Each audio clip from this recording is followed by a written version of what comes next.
residential wings. The corridors here were narrower, lined with numbered doors and soft lighting panels. The artificial evening cycle made everything feel calmer, almost peaceful, but the growing tension among them refused to fade. Rafey walked beside Noodly, his steps dragging a little from fatigue. After a long silence, he looked up, his voice small and tired but still hopeful. The parents might be waiting with dessert right now. They could have cookies or warm milk. We could show them all the pictures we took today. Can we please go back to the apartment, just for a little while? Noodly's paw rested gently on Rafey's shoulder. His voice came out hoarse, the exhaustion and grief clear in every word. Not yet, Rafey. We still have to keep checking. I promise we'll stop when it's safe. Agatha stayed close on Rafey's other side. The cold spot had become almost constant now, trailing just behind the group like a second shadow. In the door panels they passed, reflections showed slight delays in movement. A nearby light fixture flickered once, its shadow stretching wrong for half a second. The wasps hummed a steady, insistent warning. She kept her silence, cataloging every detail. Rocky walked a step behind, his Stetson tilted low. His protective tone had softened into something more conflicted.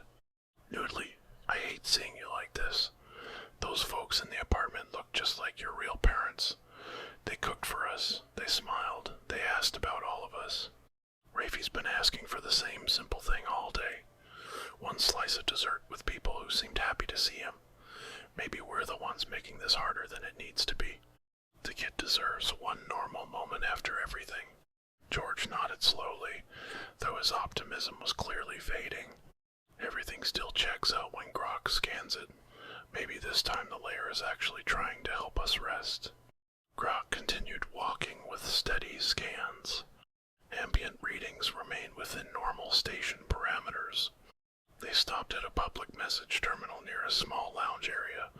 Noodly stepped forward. One more test. Let's check personal messages. If this is real, there should be nothing tying back to Colony X or the fake parents. He logged in with his old credentials. The screen loaded. A new message waited at the top, marked urgent with a recent timestamp. Subject, welcome home, sweetie. From Mom and Dad. The preview text read, we saved you a plate of dessert. The apartment feels so much warmer with everyone here. Come back soon. We miss you already. Love, Mom and Dad. Attached was a short video clip.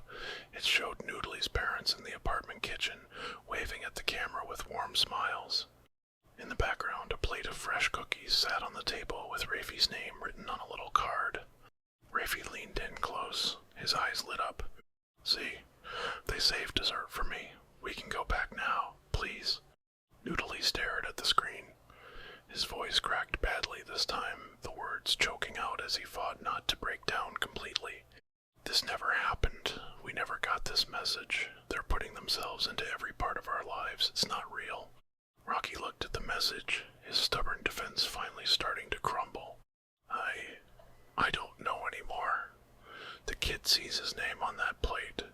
He just wants something simple and kind after losing Fischl and everything else.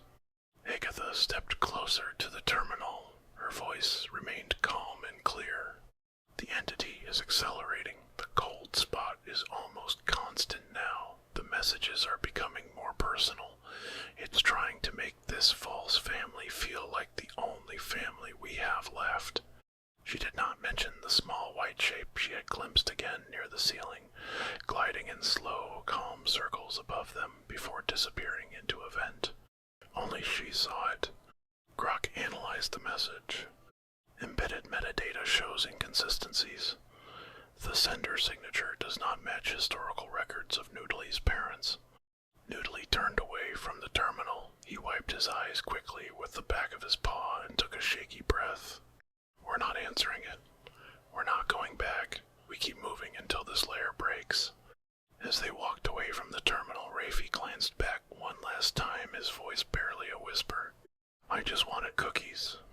The station lights stayed bright and steady around them, but the cold spot followed closer than ever. And high above, unseen by the others, the small white form continued its silent watch.